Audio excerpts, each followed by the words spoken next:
여러분의 2023년 어떠셨습니까? 어떤 분께는 참 아쉬운 시간일 수도 있고 또 어떤 분들께는 너무 아쉽다 그런 분도 계실 것입니다. 다가오는 2024년이 무척 기대되는 분도 계시고 또 약간 걱정되시는 그런 분도 계실 것입니다.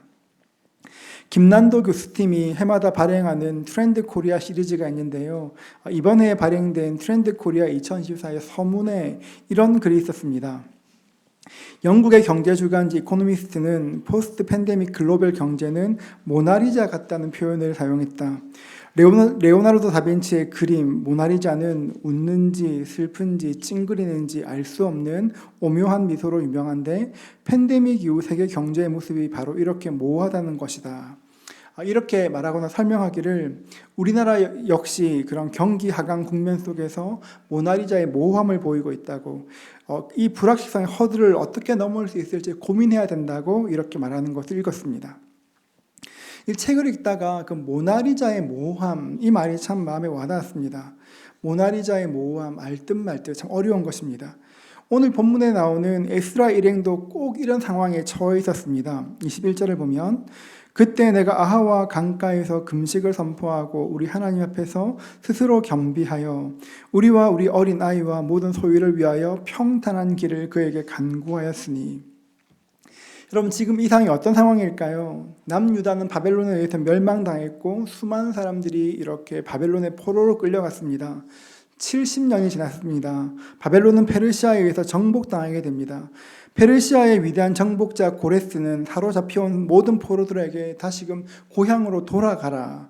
특별히 유대에서 잡혀온 사람들에게는 돌아가서 예루살렘에 성전을 건축하라 말합니다. 예레미야가 예언한 대로 딱 70년 만에 돌아가게 되었습니다. 얼마나 감격적인 순간이었겠습니까? 여러분, 그런데 70년이 꽤 긴 시간입니다. 바벨론에 잡혀간 유다의 포로들은 우리가 생각하는 그런 공사장 인부들이 아니었습니다. 아무나 포로로 잡은 것이 아니라 건강하고 영리한 사람들을 포로 삼았습니다. 바벨론으로 잡아간 후에 이름을 바꾸고 바벨론의 학문을 가르친 후에 바벨론의 공무원으로 지방관리로 임명하였습니다. 다니엘이 그랬고 다니엘의 친구들이 그랬습니다. 그러다 보니 포로였지만 이들은 바벨론, 당시 세계 최강대국에서 제법 자리를 잡게 되었습니다. 영향력이 생겼습니다. 우리나라에서 미국으로 이민했던 1세대들이 슈퍼하고 세탁소 하면서 자녀들을 공부시켰고 1.5세, 2세대가 되어서 점점 주류 사회에 진입해 가는 것처럼 당시 유대인들도 똑같은 삶을 살았습니다. 처음에 포로되어 끌려왔을 때 울었습니다. 너무 슬펐습니다. 그런데 시간이 지나 보니까 바벨론이 꽤 괜찮았습니다. 물론 차별도 있었습니다. 그러나 바벨론은 지금의 미국처럼 세계 최강대국이었습니다. 유다에 있을 때는 여기서 툭 치고 저기서 툭 치고 괴롭히는 나라가 엄청 많았습니다. 그런데 바벨론 안에 있으니까 괴롭히는 나라가 없었습니다. 오히려 훨씬 더 안전했습니다. 그러다 보니 해외에 있는 교민들이 코리안타운을 만드는 것처럼 유대인들도 커뮤니티를 만들고 그것에 뿌리 내리기 시작하였습니다. 나라는 망했지만 사실 사는 것은 꽤 괜찮았습니다. 그런데 나라가 바뀌었습니다. 바벨론은 망하고 페르시아가 들어섰습니다. 페르시아의 세왕 고레스는 뜻밖의 조서를 발표합니다. 모든 포로들은 고향으로 돌아가라는 것입니다. 고향, 예루살렘, 듣기만 해도 가슴 설레이는 그런 말이었습니다. 가슴은 설레었지만 그런데 돌아가라는 그 말이 사실 썩 기쁘지는 않았습니다. 왜냐하면 당시 예루살렘은 거의 폐허에 가까웠습니다. 최소한의 방어를 위한 성벽도 없었고 기초적인 사회 인프라도 거의 갖춰져 있지 않았습니다. 물론 성전도 없었습니다. 예루살렘으로 돌아가긴 하지만 우리 조상들의 땅이고 아직도 일부 동족들이 살고 있다. 거기에 의미를 부여해서 가지 않으면 그저 예루살렘은 황무한 땅에 불과했습니다. 그래도 고레스 왕의 칙령을 듣고 약 5만 명의 사람들이 돌아갔습니다. 그때로부터 80년의 세월이 흘렀습니다. 80년, 훨씬 더 긴 시간이 흘렀습니다. 이제 예루살렘도 정비되고 좀 바뀌었을 만한데 들려오는 소식들이 별로 좋지 않았습니다. 예루살렘은 여전히 황무했고 하나님의 말씀을 가르치는 사람이 없어 유대인들이 이방인들처럼 살고 있다는 소식을 들었습니다. 에스라가 그 이야기를 들었습니다. 에스라는 대제사장 아론의 16대 손이었고 당시 최고의 명문가 사람이었습니다. 율법에 능통했습니다. 하나님의 법에 밝았고 사리도 분명했습니다. 무엇보다 7장 6절을 보면 이 에스라가 바벨론에서 올라왔으니 그는 이스라엘의 하나님 여호와께서 주신 모세의 율법에 익숙한 학자로서 그의 하나님 여호와께 도우심을 입음으로 왕에게 구하는 것은 다 받는 자이더니, 에스라가 가문도 좋고 실력도 있었는데 굉장한 게 뭐냐면 왕과 친밀했습니다. 왕께 구하는 것 다 받는 사람이었습니다. 여러분, 그런데 에스라서는 누가 기록했을까요? 에스라가 기록했습니다, 여러분. 네, 에스라가 기록했습니다. 지금 자기가 자기 이야기를 쓴 것입니다. 그의 하나님의 도우심을 입음으로 왕에게 구하는 것은 다 받는 자였다. 내가 이런 사람이라고 얘기하는 것입니다. 내가 말하면 왕이 다 들어줘. 얼마나 좋았겠습니까? 자랑할 만할 것입니다. 그런데 에스라는 자신이 왕에게 구하는 것을 다 받는 자라 말하면서 그 앞에 어떤 말 한마디를 붙입니다. 한번 빨간 글씨, 노란색 글씨 보시면 이렇게 되어 있습니다. 그의 하나님 여호와의 도우심을 입음으로 왕에게 구하는 것을 다 받는 자이더니, 왕에게 구하는 것 다 받는 사람이었습니다. 그런데 에스라는 내가 잘나서 그런 것 아니고 내가 가문이 좋아 그런 것이 아니고 하나님의 도우심이 있어 나에게 그런 은혜가 있다고 말합니다. 하나님의 도우심을 입어 왕에게 구하는 것을 다 받는 은혜, 참 근사하지 않습니까? 저는 우리 교회 모든 성도님들께 하나님의 도우심을 입어 무엇이든지 구하는 것을 다 받는 그 은혜가 임하시기를 주의 이름으로 축복합니다. 여러분, 참 근사하지 않습니까? 여러분, 우리 인생 사는 동안 반드시 필요한 것이 있는데 뭐가 필요하냐면 하나님의 도우심이 필요합니다. 이 말씀에서 하나님의 도우심이라는 말처럼 중요한 말이 없습니다. 우리가 사는 세상은, 눈에 보이는 세상은 힘 있는 사람들이, 능력 있는 사람들이, 어떤 사람이 세상을 움직이는 것 같지만 성경은 그렇게 말하지 않습니다. 하나님의 도우심으로 하나님이 온 세상을 움직이신다 말씀하십니다. 여러분, 이 말씀을 마음에 새기실 수 있기를 축복합니다. 하나님께서 도우심으로 온 세상이 다스려지고 하나님이 주관하시는 것입니다. 우리의 생각과 시간을 뛰어넘어 하나님은 언제나 선을 이루어 가십니다. 이제 본격적으로 돌아갈 준비를 시작했습니다. 사람을 모으니까 1775명이 모였습니다. 남자만 1775명이었습니다. 아내와 아이들 5인 가족 잡고 또 부모님들 생각하면 거의 9,000명에서 10,000명 정도 되는 꽤 많은 사람이었습니다. 한 10,000명 정도 사람들이 이스라엘로 돌아가겠다 작정하였습니다.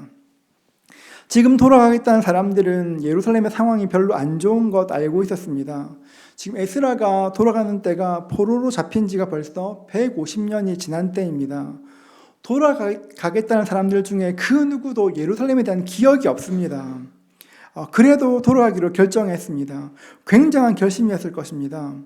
여러분, 서울에 살다가 저 멀리 거제도에, 무인도에 이렇게 살면 얼마나 힘들겠습니까? 보통 일이 아니었을 것입니다.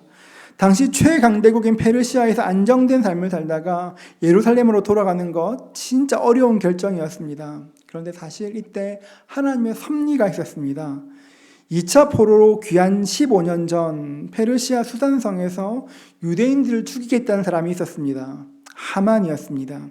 하나님께서 에스더를 사용하셔서 막지 않으셨다면 유대인들이 다 죽을 뻔한 굉장한 위기였습니다. 돌아가는 사람들은 그때 일을 겪으면서 하나님은 보호하는 분이지, 시간을 뛰어넘어 공간을 뛰어넘어 사람을 뛰어넘어 일하시는 분이지, 하나님의 도우심에 대한 믿음이 있었습니다.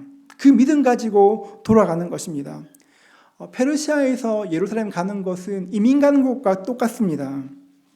페르시아에서 모든 가산을 정리하고 이민 갈 준비를 했습니다. 페르시아에 남은 사람들은 함께 가지는 않지만 이들의 걸음을 축복하며 많은 돈을 헌금해 주었습니다.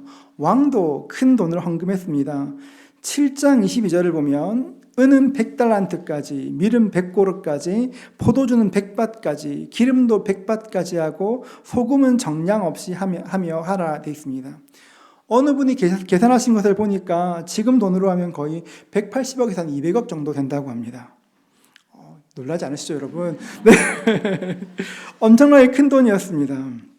그 큰 돈을 주면 돌아가라 이야기했습니다.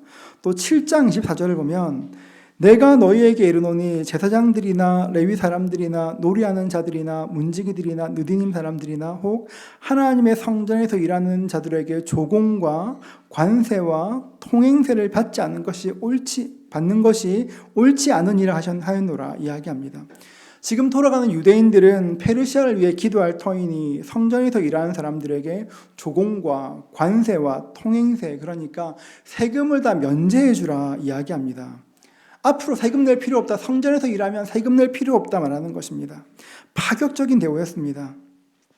어떤 사람들은 이 본문을 가지고 목회자가 세금 내는 거 옳지 않다 얘기하는데, 그렇게 하면 큰일 납니다, 여러분.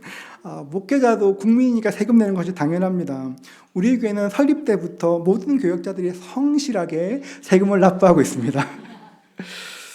아닥사스다 왕은 아낌없이 지원했습니다. 이제 떠나면 됩니다. 가면 됩니다. 그런데 여러분, 결정적인 문제가 하나 있었습니다. 8장 22절입니다. 이는 우리가 전에 왕에게 아뢰기를 우리 하나님의 손은 자기를 찾는 모든 자에게 선을 베푸시고 자기를 배반하는 모든 자에게는 권능과 진노를 내리신다 하셨으므로 길에서 적군을 막고 우리를 도울 보병과 마병을 왕에게 구하기를 부끄러워하였음이라. 돌아가는 사람들에게 문제가 있었는데, 그것은 이 사람들이 예루살렘까지 이동할 동안에 보호할 군대가, 적들을 막아줄 군대가 없다는 것이었습니다. 페르시아에서 예루살렘까지 한 1500km 정도 됩니다. 한 넉 달 정도 걸으면 갈 수 있습니다. 장정만 있는 것이 아니라 아내와 아이들과 집안의 어른들도 있었습니다. 이들에게는 게다가 많은 돈이 있었습니다. 지금처럼 온라인으로 송금하는 것이 아니니까 가산 다 판 거 손에 쥐고 몸에 넣고 이렇게 길을 가고 있었습니다. 또 왕이 유대인들에게 큰 돈을 헌금했다는 것도 이미 소문이 퍼져 자자했을 것입니다. 그러니까 이 사람들을 노리는 도적대가 있는 것은 거의 필연적인 일이었습니다. 이 많은 돈을 가지고 온 가족이 호위하는 군대도 없이 그냥 1500km를 이렇게 넉 달 동안 걸어간다. 불가능한 일이었습니다. 굉장히 걱정스러운 일이었습니다. 여러분, 이때 어떻게 해야 될까요? 진짜 걱정되는 상황인데 어떻게 하면 될까요? 간단하게 생각하면 왕에게 도움을 구하면 됩니다. 앞서 7장에서 말하기를 에스라는 왕에게 구하면 모든 것을 얻는다 말했습니다. 그런데 왕께 얘기하면 되는데, 그런데 에스라는 평상시에 왕에게 하나님이 얼마나 위대하신지, 자기를 찾는 모든 자에게 선을 베푸시고 자기를 배반하는 모든 사람들에게 권능과 진노를 내리시는 분이라 이야기했습니다. 평상시에 하나님은 정말 위대하시다, 크고 놀라우시다 말했기 때문에 내가 지금 돌아가는데 길이 험하니까 군대를 이렇게 붙여달라는 것은 굉장히 멋쩍은 일이었습니다. 21절은 이렇게 말합니다. 21절 말씀을 보면 그때 내가 아하와 강가에서 금식을 선포하고 우리 하나님 앞에 스스로 겸비하며 우리와 우리 어린 아이와 모든 소유를 위하여 평탄한 길을 그에게 간구하였으니. 여러분, 여기서 굉장히 중요한 포인트가 있습니다. 에스라는 지금 굉장히 도움이 필요한 상황입니다. 누군가 꼭 도와줘야 합니다. 그런데 에스라는 이때 사람에게 도움을 구하지 않습니다. 왕에게, 간단합니다. 왕에게 말하면 될 것입니다. 그런데 왕에게 도움을 구하는 것이 아니라 하나님께 도움을 구하기로 선택합니다. 하나님께 구합니다. 말씀을 시작하면서 모나리자의 모호함을 이야기했었는데요.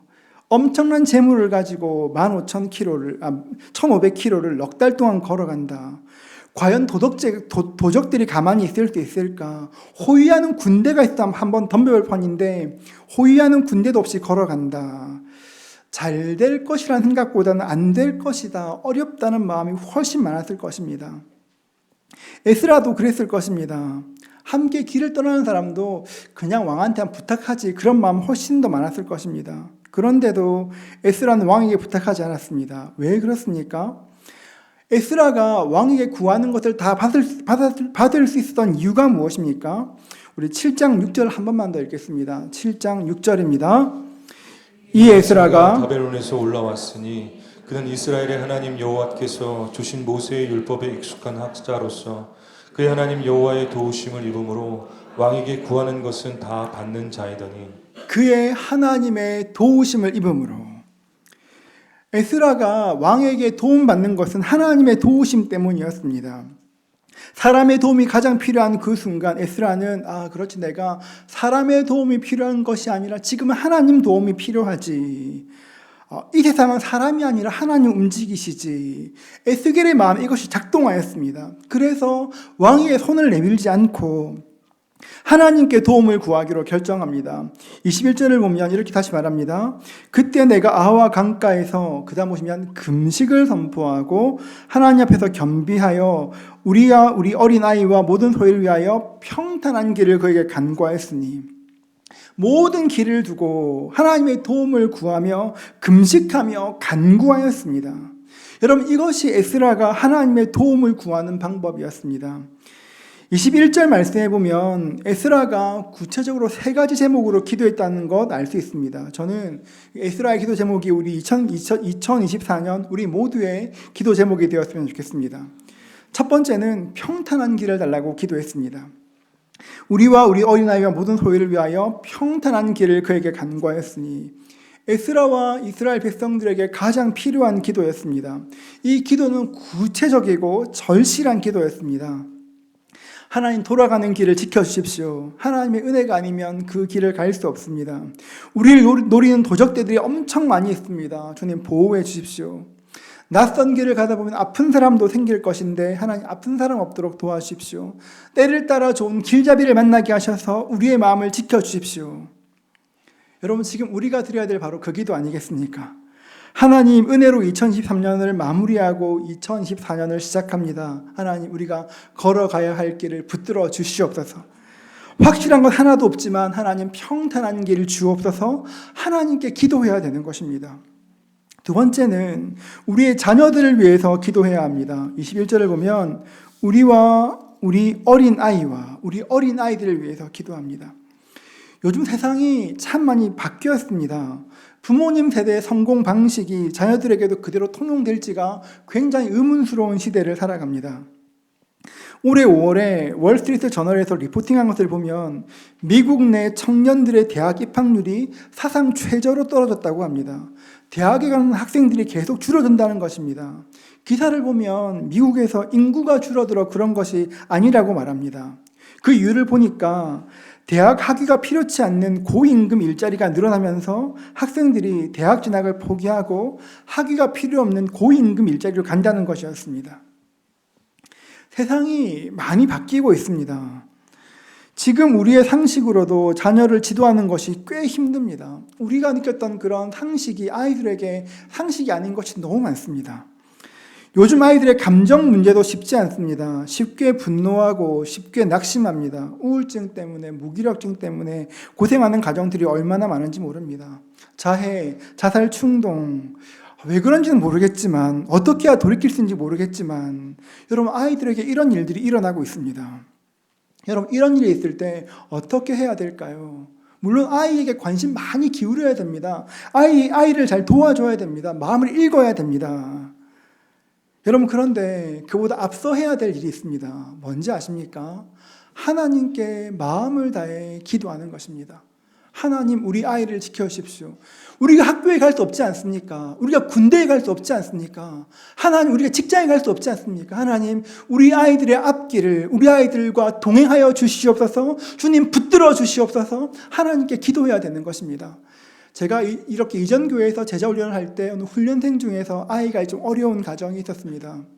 어느 날 이 말씀 묵상하다가 그 형제님 마음 가운데 하나님 마음 주셨습니다. 그래, 내가 점심 먹고 나면 아이 위해서 기도해야지. 빨리 식사하시고 한 40분 정도 걸으시면서 집중적으로 아이를 위해서 기도하면서 산책하시면서 기도하셨습니다.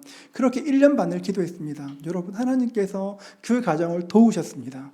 여러분, 자녀에게 문제가 있으니까 여러분, 그럴 때 얼마나 마음 상합니까? 그때 해야 될 일은 어떻게 도와주지, 어떻게 힘을 써야 될지가 아니라 어떻게 하나님께 맡기지, 이것으로 우리의 관심이 바뀌어야 합니다. 여러분, 우리가 자녀를 위해 기도해야 합니다.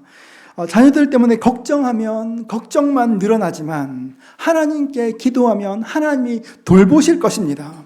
기도하는 자녀들에게 미래가 있을 것입니다. 그것이 하늘의 법칙입니다. 세 번째로 우리 소유를 위해서 기도해야 합니다. 우리와 우리 어린아이와 모든 소유를 위해서. 여러분, 모든 소유. 이것은 1차적으로 보면 그들이 가지고 있는 모든 재산들을 말하는 것입니다. 가는 길에 아무것도 도둑맞지 않기를, 없어지지 않기를 기도한다는 것입니다. 소유를 지키신다, 이 말은 우리의 가정을 지키시는 것이기도 하고, 우리의 직장을 지키는 것이기도 하고, 우리의 그런 건강을 지키시는 것이기도 합니다. 하나님께서 지키시지 않으면 아무리 움켜잡아도 여러분 그것이 손에 쥐어지지가 않습니다. 저는 제자훈련을 시작할 때마다 이렇게 훈련생들에게 기도 제목을 묻습니다. 그런데 어느 훈련생이 이렇게 말했습니다. 목사님, 저는 굉장히 소박한 기도 제목이 있습니다. 뭡니까? 물었더니, 목사님, 저는 제가 적금 든 것 제가 좀 쓸 수 있으면 좋겠어요. 이렇게 말했습니다. 진짜 이상한 게 적금만 타면 그 돈이 필요한 사람이 계속 생긴다는 것입니다. 목사님, 그 돈 저를 위해 한번 써보고 싶어요. 근데 그분의 표정과 그 음성이 너무 생생합니다. 여러분, 요즘 제가 헌금 기도할 때마다 흉년 중에 풍년의 복을 기도합니다. 저는 이 복이 우리 모든 성도님들께 임하실 수 있기를 주의 이름으로 축복합니다. 여러분, 흉년 가운데 풍년의 복이 있습니다. 이것은 요셉의 이야기입니다. 객관적으로 세상이 흉년일 때 요셉도 똑같은 흉년이었습니다. 그런데 하나님이 은혜를 주시니까 흉년을 사는데 풍년으로 변화시키는 것들을 경험했던 것입니다.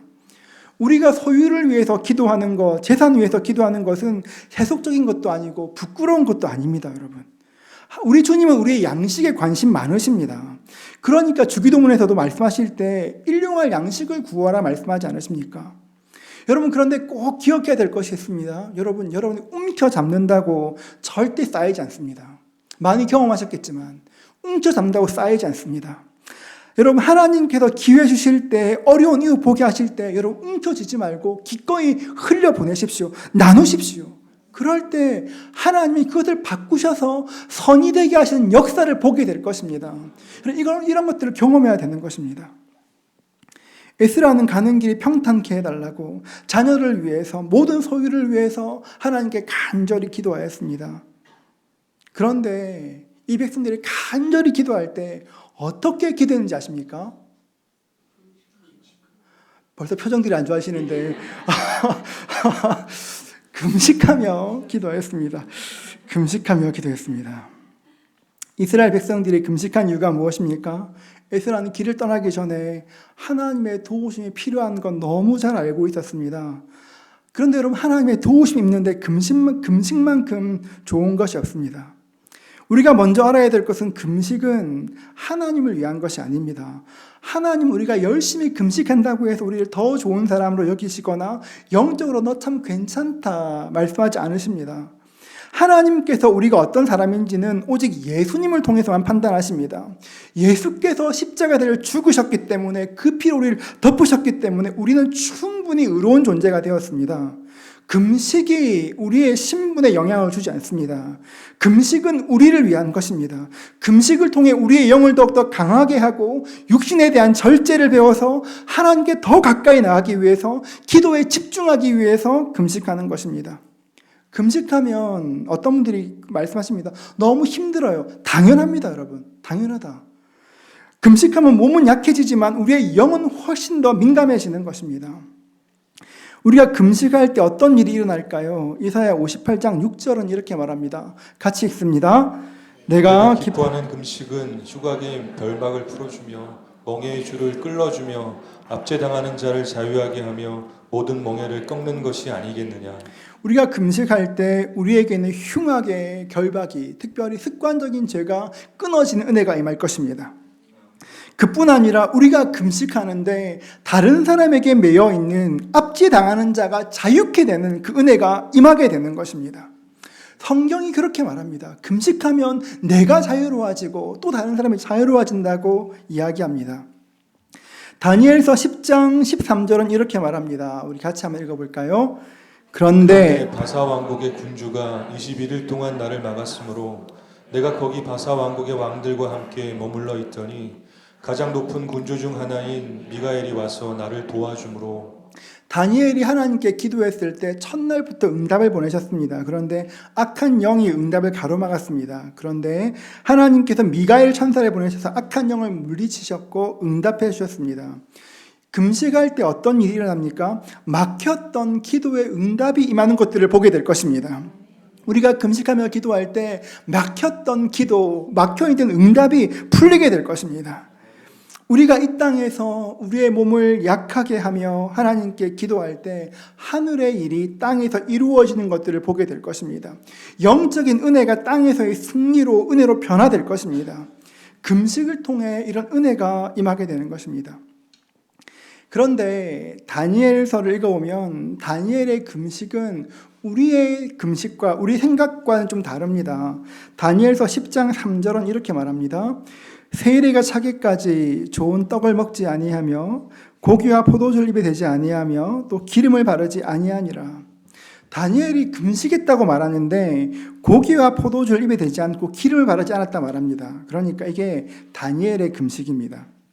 우리는 포도주와 고기를 안 먹으면 다른 것 먹으면 그게 무슨 금식이야 생각하는데 성경은 그것이 금식이라고 말합니다. 성경에 그런 사례가 많이 있습니다. 성경에는 세 가지 방법의 금식이 기록되어 있습니다. 첫 번째는 완전 금식이 있습니다. 모세가 있었는데요. 시내산에서 40일 동안 금식했던 것입니다. 모세는 물도 마시지 않고 이렇게 음식도 먹지 않았습니다. 완전히 금식하였습니다. 두 번째는 일반 금식입니다. 이것은 물만 마시는 금식입니다. 엘리야도 이렇게 금식했고 예수님도 이렇게 금식하셨습니다. 성경에 보면 예수님께서 40일 금식을 마치셨을 때 줄이셨다 말씀하시지만 목마르셨다 말하지 않습니다. 아마 예수님은 물은 드시면서 금식하셨던 것 같습니다. 세 번째 금식이 있는데 뭐냐면 세 번째는 부분 금식입니다. 우리가 흔히 다니엘 금식이라고 말하는 것인데요. 음식을 먹되 일정한 음식을 제한하는 것입니다. 다니엘은 고기와 포도주를 제한해서 이렇게 식사하며 금식하였습니다. 말이 이상하지만 정확한 표현입니다. 제한하며 식사하며 금식하였습니다. 세례 요한은 어떻게 금식했냐면 메뚜기와 석청만 먹고 금식하였습니다. 다니엘서에 나오는 금식들이 많이 기록되어 있는데요. 다니엘 9장에 나오는 금식 빼고는 모두가 다 부분 금식들을 말하고 있습니다. 여러분 이렇게 설교 오늘 제목이 뭔지 아십니까? 금식하며 간구하였더니 벌써 느낌 오지 않습니까, 여러분? 금식하며 간구하였더니 계속 설교 중에도 금식 얘기하는데 여러분 불안하시죠, 여러분? 여러분 예감은 정확합니다, 여러분. 정확하십니다. 지난주에도 말씀드렸는데요. 다음 주일 1월 8일 교회력으로 하면 1월 첫 주인데요. 1월 8일부터 1월 28일까지 21일 동안 교회의 영적 기초를 세우는 기도를 함께 올리려고 합니다. 기도 책자를 통해서 함께 기도할 것인데요. 여러 가지가 잘 준비되고 있습니다. 지난 10월 하나님께서 처음 우리 교회의 영적인 기초를 새롭게 하라는 마음 주셨을 때 어떻게 기초를 쌓아야 될지 몰라서 하나님께 계속 기도했었습니다. 어떻게 기초를 쌓을까요, 주님? 그때 주께서 깨닫게 하신 것이 두 가지인데 첫 번째는 공동체 기도였고 또 하나는 금식이었습니다. 공동체 기도는 다음 주에 말씀드릴 텐데요. 에스라가 길을 떠나기 전 에스라만 금식하며 기도한 것이 아니라 공동체 모두가 함께 금식하며 기도했습니다. 저는 그런 은혜가 우리에게도 있으면 좋겠다 생각이 들었습니다.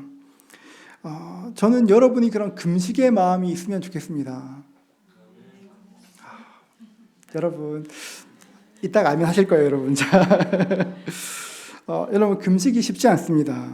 예전에는 교회에서도 많이 했는데 옛날에는 진짜 많이 했는데 어느 순간 교회에서 금식이 사라졌습니다. 여러분 한번 기억을 더듬어 보십시오. 여러분 마지막으로 금식하신 것이 언제입니까? 건강검진 때 빼고 건강검진 때 빼고 언제 금식하셨습니까? 하나님을 위해서 하나님께 더 가까이 나가기 위해서 여러분은 언제 금식하셨습니까? 금식은 몸을 괴롭게 하는 것이라 별로 안 하고 싶은 것입니다. 그러나 금식하며 간구할 때 우리는 하늘의 뜻이 땅의 뜻을 이겨내는 것들을 경험하게 될 것입니다. 저는 1월 달에 우리가 함께 기도할 때 우리 모두가 함께 금식하는 은혜가 있기를 주의 이름으로 축복합니다. 주님이 들으셨습니다. 자, 들으셨습니다. 함께 기도하셨으면 좋겠습니다. 21일 동안 아침 한 끼 금식 괜찮습니다. 아니면 다니엘처럼 채식으로 식사하시면서 채식만 하시면서 금식하실 수도 있습니다. 여러분, 우리가 하는 것은 단식이 아니라 금식입니다. 이번 주 중에 교회 홈페이지를 통해서 다니엘 금식을 하시면서 드실 수 있는 야채 주스 같은 그런 레시피를 올려드릴 예정입니다. 외국 교회들을 보면, 목사님들 보면 금식 시작하시면 야채 스프를 엄청 끓입니다. 그거 드시면서 금식하시더라고요. 제가 옛날에는 그게 무슨 금식인가 정죄했는데 해보니까 굉장히 바람직하다 생각이 들었습니다. 여러분, 그런데 해보시면 야채 스프 먹고 야채 먹고 금식하는 거 괜찮지, 해보시면 안 괜찮다는 것도 아실 겁니다. 전 여러분이 그렇게 금식하시면 좋겠습니다. 우리가 언제 주를 위해 여러분의 시간을 드리겠습니까? 언제 주를 위해 이렇게 헌신해 보시겠습니까? 어떤 분들은 이렇게 하루 종일도 금식하실 수 있지만 별로 권하고 싶진 않습니다. 저희 같이 일하고 있으니까 쉽지는 않을 것입니다. 저는 계속 이 말씀 묵상하다가 저는 금식할 때 어떻게 금식할까 쭉 생각했었습니다. 그런데 문득 주님께서 제 마음에 주신 마음이 뭐였냐, 그렇게 하면 금식할 때 저 아침 금식하면 할 수 있을 것 같습니다. 할 수 있습니다, 여러분. 아침 뭐 안 먹는 거 할 수 있습니다, 여러분. 그런데 아침에 이렇게 출근할 때 유튜브 뉴스를 안 듣고 출근한다? 그 저한테 어려운 일 같습니다. 점심에 이렇게 식사할 때 그런 영상 같은 거 안 보고 그냥 조용히 식사한다? 안 쉬울 것 같습니다. 여러분, 어떤 분들께는 식사를 금식하는 것 이상으로 미디어를 끊어내는 것이 훨씬 더 어려울 수도 있습니다. 여러분, 주무시기 전에 마지막으로 하는 것이 무엇입니까? 마켓컬리. 마켓컬리 아니십니까, 여러분? 아니면 쿠팡. 마지막까지 하신 것이 무엇입니까? 우리가 뜻밖에도 미디어의 홍수 가운데 하나님께 우리 마음을 집중하고 온전히 드리기보다는 그냥 우리 생활의 패턴도 그냥 흘러보냅니다, 여러분. 금식하실 때 여러분 식사 금식하시는 것 적극 추천합니다. 여러분, 금식의 기본은 일단 금식의 근본은 먹지 않는 것입니다. 다니엘 금식 좋습니다. 한 끼 통째로 금식 좋습니다. 그런데 그 못지않게 혹시 미디어를 통해서 여러분의 영혼에 자꾸 다른 것들이 흘러들어오고 있다면 미디어 금식도 한번 해보시기를 추천드립니다. 제가 지난주에 이렇게 미디어 금식을 해봤습니다. 했었습니다. 근데 제가 해보니까 뜻밖의 제가 그냥 금식은 되는데 미디어 금식에 제가 이렇게 취약한지를 몰랐습니다. 해보니까 자꾸 저도 모르게 출근길에 유튜브로 뉴스 듣고 음악 듣고 이렇게 하다 보면 알고리즘이 계속 뭔가 또 물어오지 않습니까? 누르고 또 누르고. 이거 참 안 좋구나 생각했습니다. 물론 말씀이 계속 나올 때도 많습니다, 여러분. 여러분 생각해 보십시오. 혹시 그런 유튜브나 그런 미디어 때문에 여러분의 영이 혼탁해지는 것들을 그대로 두고 있지 않으십니까? 혹시나 여러분 이렇게 운동 경기 이렇게 막 좋아하시는 분들, 어쩌면 모바일 게임 너무너무 좋아하시는 분들, 그런 분들 계시면 이번 21일 동안 한번 끊어보십시오. 중지해 보십시오. 우리의 영을 민감케 만드는 것입니다.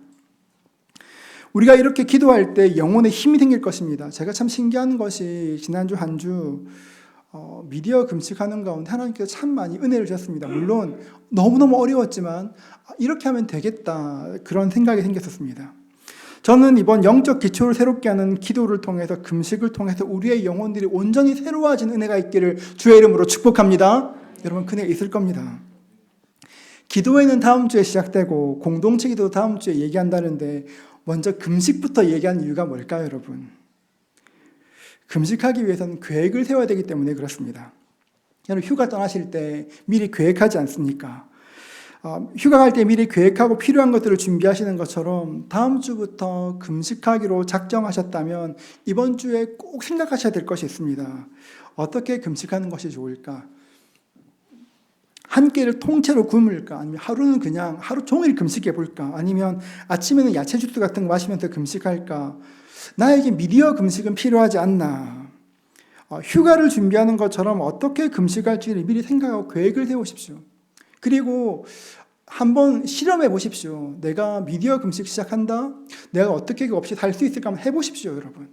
아침 금식한다 하면 시도해 보십시오. 그렇게 해서 몸을 적응시켜 나가는 것입니다. 이번 주 내에 여러분 그런 레시피들도 있을 것이고 그런 도움되는 식단들도 있습니다. 여러분 주의사항은 다이어트가 아닙니다, 여러분.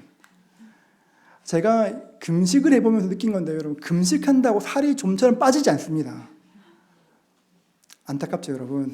그렇더라고요. 여러분 그러나 금식할 때 몸은 약해지지만 영은 점점 강해지는 은혜가 있을 것입니다. 이번 주에 한번 고민해 보십시오. 어떻게 금식해 볼까? 다니엘 금식을 해볼까? 한 끼 금식을 해볼까? 통째로 금식해 볼까? 그렇게 기도하면서 또 하나 하셔야 될 게 뭐냐면 개인적인 기도 제목도 한번 생각해 보십시오. 에스라가 3가지 제목으로 기도했던 것처럼 여러분도 금식 기도할 때 그냥 교회에서 주는 것만 가지고 하지 마시고 나는 지금 어떤 걸 가지고 기도해야 될까? 우리 가정의 필요는 뭘까? 리스트업 해보십시오. 그래서 기도를 준비하고 나아가는 것입니다. 여러분 금식하며 간구하면 어떤 일이 일어날까요? 금식하며 간구하면 어떤 일이 일어날까요? 저는 금식을 생각하면서 저희 아버지를 생각했습니다. 저희 아버지는 40일 금식기도 2번 하셨습니다. 40일 금식기도 2번쯤 하면 좀 목회적으로 성공도 하고 해야 되는 거 아닙니까? 아버지 지금 보고 계실 텐데 세상 사람들이 보기에 아버지는 목회적으로 그렇게 성취를 이루지 못하셨습니다. 그런데 아버지의 기도로 지금 제가 여기에 서 있습니다. 저는 여러분 생각보다 훨씬 더 부족한 사람입니다. 정말로 부족한 사람입니다. 제가 여기 설 수 있는 자격이 없는 사람입니다. 그런데 아버지의 기도가 저를 견인하셔서 여기까지 왔습니다. 그리고 앞으로도 저는 갈 것을 믿습니다. 이찬수 목사님도 그런 말씀 자주 하시지 않습니까? 40일 금식 기도하다 돌아가신 아버지, 그 아버지의 기도가 이찬수 목사를 이찬수 목사 되게 했다고 말씀하시지 않습니까? 어떤 분께는 금식하라 이 말 자체가 뭐 이런 걸 해, 그런 분도 계실지 모르겠습니다. 여러분 그런데 에스라가 떠나는 그 길이 기도 없이 가지 못하는 길이었던 것처럼 지금 우리가 살아가는 2024년도 기도 없이는 갈 수 없는 길입니다. 여러분 하나님의 도우심이 없으면 우리의 길과 우리의 자녀들의 길과 우리의 소유를 우리 힘으로 지켜낼 수가 없습니다. 하나님께 도움 구하지 않고 어떻게 이 길을 떠나시겠습니까? 여러분 금식하며 결단하면 기도해 보십시오. 끝까지 안 가도 좋으니 시작이 좋으면 좋으니까 시작해 보십시오. 하나님의 도우심이 어떻게 임하는지 볼 것입니다. 에스라와 백성들이 하나님께 금식하며 기도할 때 어떤 일이 일어났습니까? 23절 말씀을 같이 읽겠습니다. 같이 읽습니다. 그러므로 우리가 이를 위하여 금식하며 우리 하나님께 간구하였더니 그의 응낙하심을 입었느니라. 마지막에 어떻게 되었습니까? 그의 응낙하심을, 하나님의 오케이 사인을 받게 되었습니다. 그래서 그 은혜를 가지고 1500km 많은 돈을 들고 아무도 지키는 이 없이 눈에 보이는 거 지키는 이가 없었지만 주의 천군 천사가 호위하셔서 그 길을 끝까지 완주하였습니다. 우리도 그럴 겁니다. 하나님께 기도할 때 주의 천군과 천사가 여러분의 길을 호위하는 것들을 경험하게 될 것입니다. 우리의 기도도 응답될 것입니다. 기도하시고 작정하시고 계획하시고 하나님을 위해, 여러분을 위해 하나님께 나아갈 수 있는 저와 여러분 되시기를 주님의 이름으로 축복합니다.